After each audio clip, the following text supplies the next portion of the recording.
Of turns जो है वो वहाँ पे वेस्ट हैंडल करते हैं। सो आपको वेलकम करते हैं। उसके बाद गणेश मिल जो है इसमें फैसलाबाद में जो वेस्ट हैंडलिंग का जो सबसे बड़ा नेटवर्क है वो गणेश मिल के अंदर है। सो हम उनको भी वेलकम करते हैं। जस्ट लास्ट पॉइंट कि ये रिसाइकलर वेस्ट हैंडलर्स बैठे हुए हैं और ये अपना छोटा छोटा सेक्टर चला रहे हैं। एक तो इनका फिगर ये होता है कि जब हम डाटा देंगे तो ये डाटा पब्लिकली विजिबल हो जाएगा। सो कोई भी बंदा अपना डाटा नहीं देगा। सो एक तो मुझे हमें काइंडली इसका बताएं सिक्योरिटी का, हाउ मच सिक्योरिटी, और ये डाटा किसके साथ शेयर होता है और किन शराइत पे होता है। और दूसरा इनके लिए कि ये किस तरह अपने आप को रजिस्टर कर सकते हैं और किस तरह अपना जो फ्लो है डाटा का इनटेक और आउटटेक उसको किस तरह वो मैनेज कर सकते हैं। सो ये दो चीजें कर ली, एक तो डाटा की सिक्योरिटी और दूसरा इनके लिए प्रैक्टिकली जो है वो किस तरह आपका जो टूल है वो करेगा। जी बिल्कुल, मेरे ख्याल से कि कुछ लोग ऑलरेडी हमारे साथ प्लेटफॉर्म पे मौजूद हैं। तो डेटा सिक्योरिटी के हवाले से तो मैं वैसे जनरली बता दूं कि डेटा इज 100, जो data is your data, it's 100% secure. हम कलेक्टिवली डेटा तो शेयर कर सकते हैं, जैसे अभी हमने लास्ट टाइम एक रिपोर्ट की कि कलेक्टिवली अक्रॉस दिस सेक्टर 100, लेकिन इंडिविजुअल डेटा हम किसी से शेयर नहीं करते अनलेस और अनटिल आप खुद शेयर करना ना चाहें तो। जैसे आप उसको अगर शेयर करना चाहें इंटरग्रुप के साथ आप कर सकते हैं, वो आपकी अपनी डिस्क्रिप्शन है। आप जिसके साथ करना चाहें कर सकते हैं, जिसके साथ नहीं करना चाहते वो नहीं कर सकते। टोटली सिक्योर डेटा है और under the protection of European Union laws. So उनके जो लॉज है उनके तहत डेटा आपका प्रोटेक्टेड है। वेस्ट हैंडलर्स बैठे हैं जो मरीज के हैं, 2-3 के साथ मैंने उनका प्रोफाइल बनाया है। मुजम्मिल साहब का बना हुआ है, अरसलान का बना हुआ है और वो उमैर साहब का बना, और जिसका नाम इसके हमजा, मैंने इनके साथ लास्ट टाइम में आया हूँ, मैंने बनाया। तो ये लोग आपको बता सकते हैं कि जी इनके अंदर हमने क्या इंफॉर्मेशन लेते हैं और वो कितनी एक क्रिटिकल इंफॉर्मेशन है और वो कहाँ शेयर हो सकती है और कहाँ नहीं। तो मेरे पास तो एग्जांपल्स बैठे हुए हैं कि डेटा सिक्योर है सारा। So thank you. एक तो खैर इसका अमली फायदा तब है जब मैन्युफैक्चरर्स, वेस्ट हैंडलर और आप सारे कनेक्टेड होंगे तो हमारा जो पूरा मुल्क है वो रिफ्लेक्ट होना शुरू हो जाएगा। अब आखिरी राउंड है, इसके बाद हम आपसे और से सवाल लेंगे इफ्तिखार साहब आपसे कि आप 1-2 लाइनों में क्या आपने सारी गुफ्तगू सुनी, तो आप क्या मशवरा जो है वो देना चाहेंगे to recyclers and waste handlers in Pakistan के क्या चीज इनको इमीडिएटली जो है वो करनी चाहिए? डॉक्टर साहब अगेन मैं बाकी जो सारे पैनलिस्ट हैं पर्टिकुलरली डॉक्टर नवाब साहब की बात को, मंजूर साहब की बात को मैं इसको रीफ्रेज करूंगा। वो एक एनेक्डोटल थिंग है। बात की जाती है कि जो सनफिश है वो एक दिन में 3 मिलियन अंडे देती है और किसी को पता नहीं है कि वो इतने अंडे देती है। मुर्गी एक अंडा दे के पूरे गांव को बताती है कि ये मेरी परफॉर्मेंस है। हमें एडवर्टाइज करना होगा और आपकी जो प्रोडक्ट है उसने एडवर्टाइज होना है through registration, through letting the certain forums know that कि आप क्या कर रहे हैं। जब इस चीज का पता चल जाएगा then obviously manufacturers will definitely come to you guys. मेरे ख्याल में the most important thing is this, जैसे भी डॉक्टर बता रहे थे, this is maybe the largest cluster in world और मे बी सेकंड और whatever that is, such a big ranking. किसको पता है? किसी को भी पता नहीं है। तो अगर ये फिश ने ही अंडे दिए जाने हैं तो obviously nobody will know about. So बी हैन, ठीक है, हमें बताना पड़ेगा that we are what we are doing, what we can do. अगर वो बता दें तो I hope so that things will be quite doable, manageable and एक्सेलेबल।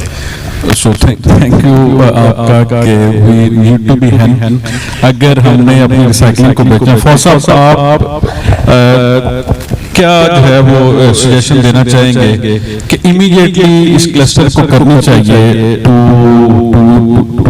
Connect with the formal sector और जो ग्लोबल रिक्वायरमेंट्स हैं उनके साथ लाइन लाने के लिए? अच्छा, मेरे ख्याल में जो बेसिक चीज़ें हैं वो तो हम ऑलरेडी डिस्कस कर चुके हैं। मैं यहाँ पे 2 बातें कहूँगा। एक छोटा सा जो मैंने खुद फेस किया है वो, मैं एक इंसिडेंट बता देता हूँ, उसमें मेरे काफ़ी चीज़ें आपको अंडरस्टैंड भी हो जाएंगी। हमारा एक कस्टमर था, काफ़ी बड़ा कस्टमर है, मैं उसका नाम नहीं लूँगा। उसके साथ उन्होंने हमारे साथ मीटिंग की और उन्होंने कहा कि जी हमने वेस्ट को ट्रैक करना है और हमारा पर्पज़ ये है कि जो वेस्ट जो है वो वापस हमारी प्रोडक्ट के अंदर वापस आए, तो इसके अंदर आप हमारी क्या हेल्प कर सकते हैं। तो मैंने उनसे कहा कि जी इसके अंदर मतलब उनका पूछने का ये मकसद ये था कि आपका वेस्ट कहाँ जाता है और आप उसको कैसे ट्रैक करते हैं और वो वापस कैसे आ सकता है। तो मैंने उनसे कहा कि जी मेरे पास ऐसा इसका सोल्यूशन अवेलेबल सोल्यूशन नहीं है, क्योंकि जो मैं वेस्ट जो है वो सेल कर देता हूँ, उसके बाद वो कहाँ जा रही है वो मेरे पास उसकी इन्फॉर्मेशन नहीं है इस वक्त। उसके ऊपर उन्होंने क्या किया, उसके ऊपर उन्होंने कहा कि जी ठीक है फिर ये एक्टिविटी हम खुद करते हैं।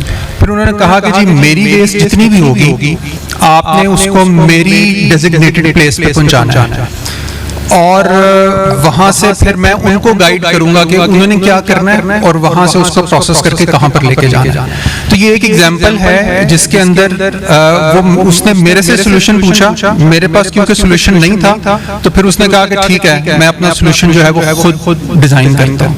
तो एक तो वही वाली बात कि अंटिल अनलेस हम खुद कोई सोल्यूशन नहीं लेकर आएंगे तो मे बी जिन्होंने काम करना है उनको वो बड़े क्लियर हैं कि उन्होंने उसको कैसे एग्जीक्यूट करना है, वो अपना सोल्यूशन खुद लेकर आएंगे। दूसरी बात यह है कि इस सेक्टर के अंदर इनोवेशन की पॉसिबिलिटी इतनी ज्यादा है कि उसके अंदर से बहुत वैल्यू जनरेट हो सकती है।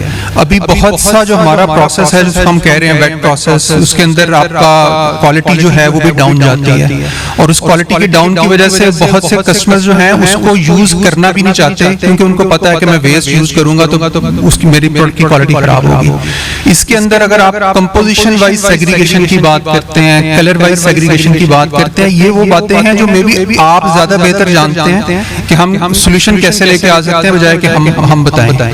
तो कस्टमर्स जो हैं इस वक्त रेडी हैं इस तरह के सोल्यूशन सुनने के लिए कि हमारे पास हमारे वेस्ट हैंडलर रिसाइकल जो हैं वो हमें किस तरह के सोल्यूशंस ला के देते हैं। मे बी अगर if you come up with कि जी मेरे पास वाइट है, मैं वाइट सेग्रीगेट कर सकता हूं, मैं वाइट ऑफर कर सकता हूं, मैं ब्लैक सेग्रीगेट करके ब्लैक ऑफर कर सकता हूं विदाउट वेट प्रोसेसिंग और कलर ब्लीचिंग व्हाटएवर। तो इसके अंदर दुनिया के अंदर बहुत सा काम हो रहा है टेक्सटाइल टू टेक्सटाइल रिसाइकलिंग के पर्सपेक्टिव में। पहले ये वर्किंग नहीं होती थी, इस वक्त हो रही है और maybe I think you are the most relevant people जो सोल्यूशन जो है वो हमें दे सकते हैं बजाय इसके कि हम आपको बताएं कि आपने क्या करना है। So thank you very much कि आपने एक और पर्सपेक्टिव भी दिया कि जो टेक्सटाइल रिसाइकलिंग है उसमें स्पेशली जो एक स्केल क्रिएट करना है। आज के दिन तो ये सिर्फ 1/3 अपनी कैपेसिटी चला रहे हैं, तो अगर इन्होंने फुल कैपेसिटी अपनी यूटिलाइज करनी है तो कौन कौन से जो वेज हैं उनकी तरफ जाना पड़ेगा। राव साहब फाइनली आप जो है वो अगर कंक्लूड करना चाहें अपनी गुफ्तगू को कि आपने क्वालिटी की बात की कि किस तरह ये काम कर सकते हैं to improve the quality during shredding या पेंजिंग के दौरान। अच्छा,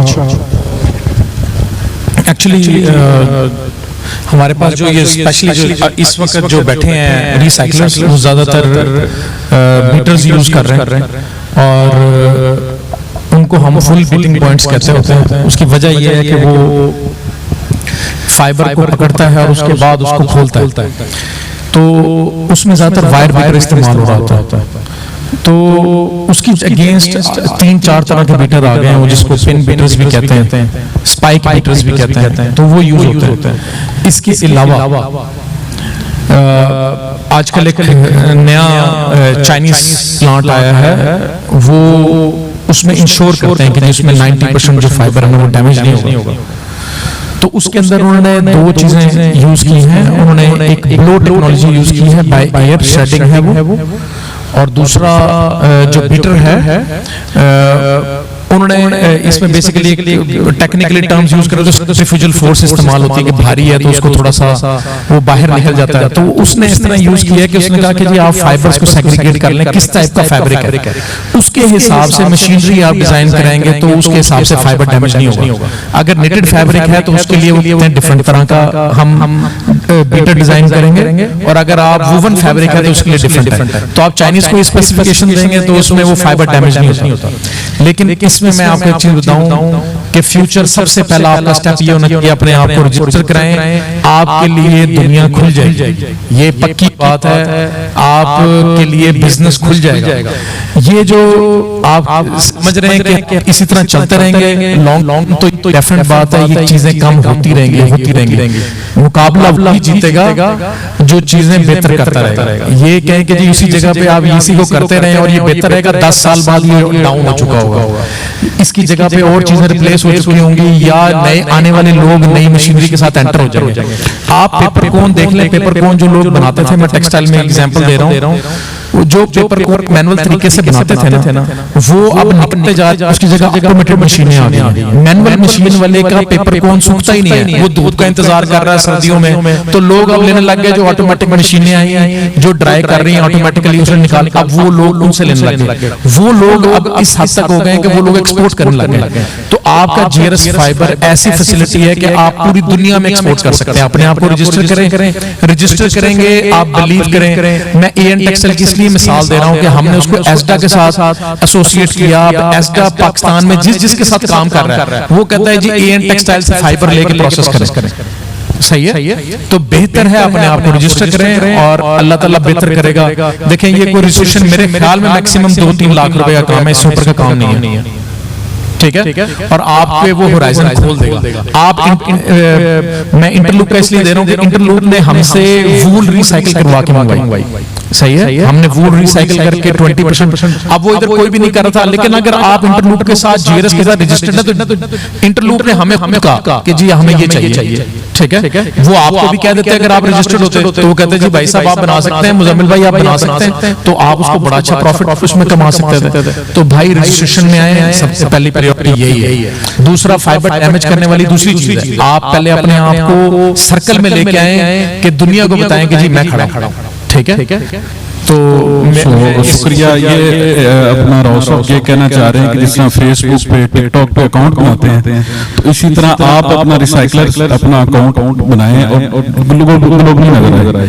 आखिरी सवाल, आखिरी जो हम डॉक्टर साहब की तरफ जाएंगे, फिर आप लोगों के सवाल लेंगे। सर आपने सारी गुफ्तगू सुनी, आप फाइनल क्या आपका अगर रोड मैप आप अगर इनको शॉर्ट टाइम और लॉन्ग टर्म जो है वो सजेस्ट करना चाहें कि शॉर्ट टर्म में इनको क्या करना चाहिए, लॉन्ग टर्म के अंदर जो है वो इनको क्या करना चाहिए?